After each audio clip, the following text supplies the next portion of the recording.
Morning to all of you. मैं चल Bhushan sir from Champaran Bihar में उम्मीद करता हूँ कि आप लोग बिल्कुल अच्छे होंगे, स्वस्थ होंगे, तंदुरुस्त होंगे। मैं आप लोगों के बीच आज जैन धर्म में पार्ट 2 है, लेकिन इस तरह एंशिएंट हिस्ट्री में कहिए तो पार्ट 14 लेकर आया हूँ, जो कि जब बहुत इंपॉर्टेंट है। आप मेरे सेशन में शुरू से अंत तक बने रहिएगा। यदि आप मेरे सेशन में शुरू से अंत तक बने रहिएगा तो समझिए जो बहुत मस्ट इम्पोर्टेंट जो है चीज़ आपको प्राप्त कीजिएगा, क्योंकि बहुत कम समय में हम आप लोगों को ज़्यादा से ज़्यादा कंटेंट देने का प्रयास करते हैं। ठीक है। और ख़ास बात यह है कि मेरे इस चैनल पे बहुत से सारे video modern history, medieval history, physics, chemistry, biology और मैथ का भी पढ़ा हुआ है, जो कि भारत के हर एक प्रतियोगी परीक्षाओं के साथ साथ हर एक बोर्ड के दृष्टिकोण से मोस्ट इम्पोर्टेंट वीडियो पढ़ा हुआ है। उसे आप जाकर देखिए और सेम नाम से मेरे फेसबुक पेज पर भी जाकर फॉलो कर सकते हैं, वहाँ से भी आप वीडियो देख सकते हैं। सेम कंटेंट वहाँ पर भी पड़ा हुआ है। कहीं दोनों प्लेटफॉर्म दो प्लेटफॉर्म हैं, दोनों प्लेटफॉर्म पर कहीं पर आप जाइए और उसको देखिए और जाके अपना परीक्षा में उसका लाभ उठाइए, क्योंकि इस चैनल पर फ्री ऑफ कॉस्ट किसी प्रकार के परचेजिंग का व्यवस्था नहीं है। फ्री ऑफ कॉस्ट शुरू से लेकर जब तक ये चैनल चलेगा, जब तक जान में जान रहेगा मेरा, तब तक मैं फ्री ऑफ कॉस्ट आप लोगों के बीच सेवा देता रहूँगा। बस केवल आप लोगों का काम यही है कि मेरे चैनल को फॉलो कर लेना है, सब्सक्राइब कर लेना है, और जो भी वीडियो हो ज़्यादा से ज़्यादा लोगों के बीच में शेयर करना है, उसको लाइक करते रहना है। ठीक है, सपोर्ट करते रहना है। बस इतना ही करना है। बाकी हम आप लोग को जितने भी सब्जेक्ट है सबका व्यवस्था मैं करते रहूँगा। ठीक है। ये स्वामी महावीर स्वामी जो थे, उनका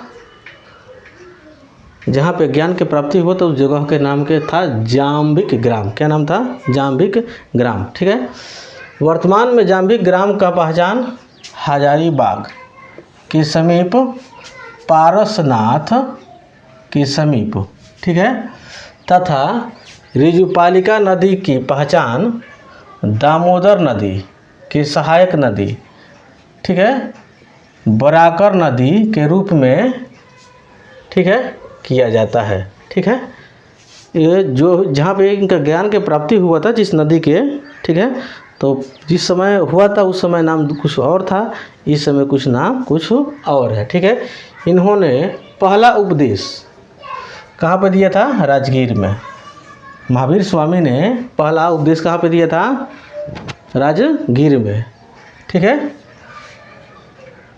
बितुलाचल पहाड़ी पर, ठीक है, बराकर नदी के तट पर इन्होंने जिस भाषा में वो पहला उपदेश दिया था, उस भाषा का नाम है प्राकृत। यानी प्राकृत भाषा में इन्होंने वहाँ पर उपदेश दिया था, जबकि अंतिम उपदेश उन्होंने पावापुरी में दिया था, और यहीं पर इनका निधन हुआ था। पावापुरी में ही जब ये महावीर स्वामी 72 साल के थे, उसी समय पावापुरी में उनका मृत्यु हो जाता है। ठीक है।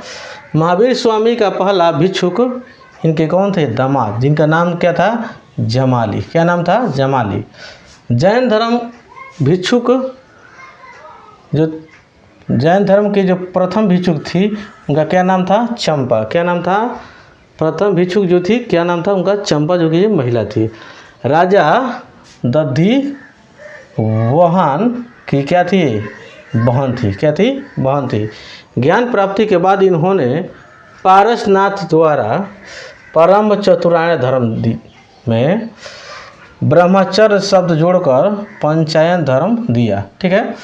ये पारसनाथ जो चतुरायन धर्म दिए थे, लेकिन इन्होंने उस चतुरायन धर्म में ब्रह्मचर्य शब्द जोड़कर एक और बढ़ा दे, जिसको क्या बोला गया? पंचायन धर्म बोला गया, जो निम्न है। पहला क्या दिए? अहिंसा। अहिंसा नहीं करना है, यानी जानबूझकर हो या अनजाने में भी हो, किसी प्रकार की अहिंसा नहीं करना है। दूसरा का इन्होंने धर्म दिए कि सत्य का मतलब हुआ सदा सत्य बोलना है। क्या बोलना है? सदा सत्य बोलना है, यानी कभी झूठ नहीं बोलना है। अगला जो दिए 3 नंबर में अस्तेय। अस्तेय का मतलब यह हुआ किसी व्यक्ति का कोई भी वस्तु बिना उनके इच्छा को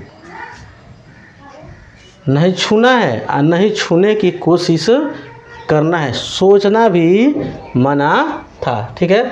4 नंबर में भी है अपरिग्रह। क्या है? अपरिग्रह। किसी प्रकार का संग्रह नहीं करना है, चाहे धन इकट्ठा वगैरह जैसे लोग करते हैं ना, ठीक है, इस प्रकार के कहीं कोई बात चीज़ को इकट्ठा नहीं करना है, ठीक है। ब्रह्मचर्य, ठीक है, उन्होंने ब्रह्मचर्य की प्राप्ति, उन्होंने ब्रह्मचर्य में क्या बोले? जब ब्रह्मचर्य व्रत का सख्ती से पालन करना। क्या था? जो अगर जैन धर्म में है तो ब्रह्मचर्य अगर का पालन कर रहे हैं तो सख्ती से करना ही, लापरवाही से करने की ज़रूरत नहीं है। जैन धर्म में के 5 श्रेणियाँ थी। कितनी थी श्रेणियाँ थी? 5। पहला जो था तीर्थंकर। क्या था? पहला क्या था? तीर्थंकर। तीर्थंकर वह जिसने मोक्ष की प्राप्ति की हो, जिसको मोक्ष की प्राप्ति हो गया उसको क्या कहा जाता था? तीर्थंकर कहलाता था। क्या कहलाता? वो तीर्थंकर। अरहत वह जो निर्वाण की प्राप्ति की ओर अग्रसर हो। क्या हो? निर्वाण की यानी स्वर्ग की प्राप्ति की ओर क्या हो? अग्रसर हो। आचार्य किसको बोला जाता था? जैन धर्म के जो भिक्षुक के समूह के जो प्रमुख होता था, ठीक है, उसको क्या कहा जाता था? आचार्य कहा जाता था। क्या कहलाता था? आचार्य कहलाता था। क्या कहलाता था? आचार्य। अगला है उपाध्याय। क्या है? उपाध्याय। जैन धर्म के भिक्षुक शिक्षक जो होते थे ना, उनको क्या कहा जाता था? क्या कहलाता था?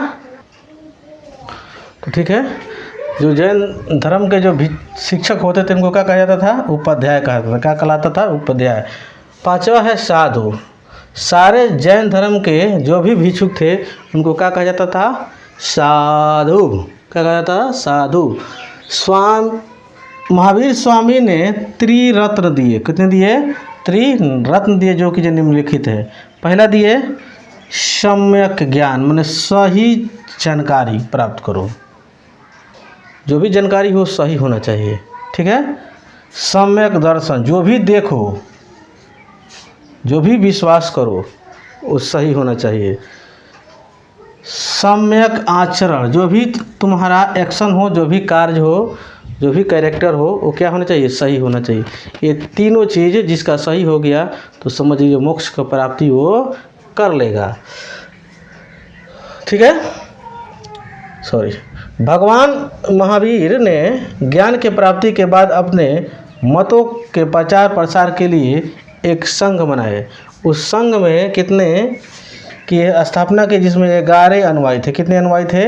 उसमें 11 अनुयायी थे। महावीर स्वामी ने ईश्वर के अस्तित्व को नहीं माना। आज ईश्वर होता ही नहीं है, ठीक है।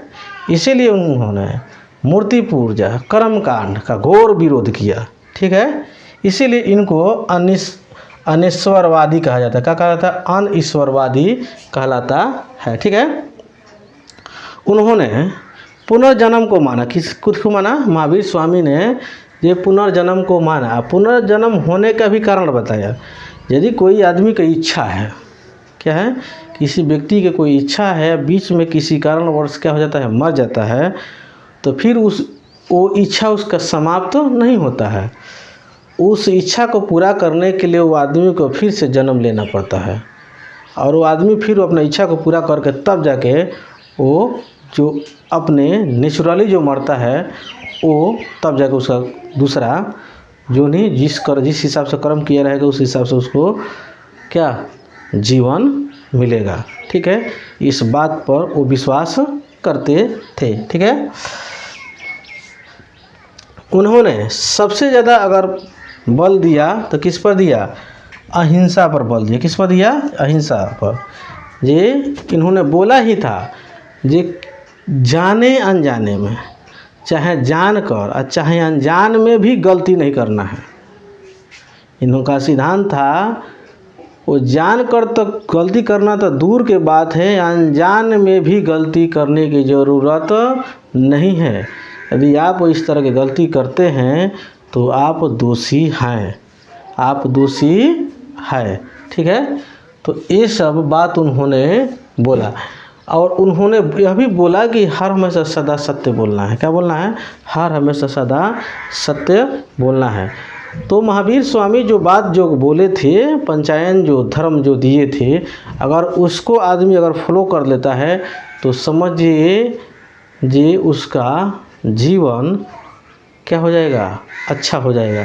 किसी प्रकार की दिक्कत उसको नहीं होगा, ठीक है, कोई कष्ट नहीं होगा और वो बहुत जल्द वो अपने मोक्ष को प्राप्त करने में सफल भी हो सकता है। लेकिन ख़ास बात यह है कि यहाँ पर इसमें से एक भी बात पर कोई फॉलो नहीं करता। हज़ारों में एक आदमी मिलेंगे जो कि इसमें से कुछ बात को फॉलो करते होंगे, ठीक है। तो आज के वीडियो में इतना ही रहता है। यदि आपको वीडियो अच्छा लगा हो, कंटेंट अगर अच्छा हो तो आप इसे लाइक कर सकते हैं, अपने दोस्तों के बीच में शेयर कर सकते हैं। हाँ, और अभी तक आप मेरे चैनल को सब्सक्राइब नहीं किए हैं तो आप इसे सब्सक्राइब भी कर सकते हैं, बेल आइकन को प्रेस कर सकते हैं ताकि आने वाले जो भी वीडियो हो सबसे पहले आपके पास पहुँचे और आप उसका लाभ उठा सकें। इसके अगले पार्ट में आप लोगों के बीच बहुत जल्द लेकर आ रहा हूँ। तब तक के लिए जय हिंद, जय भारत।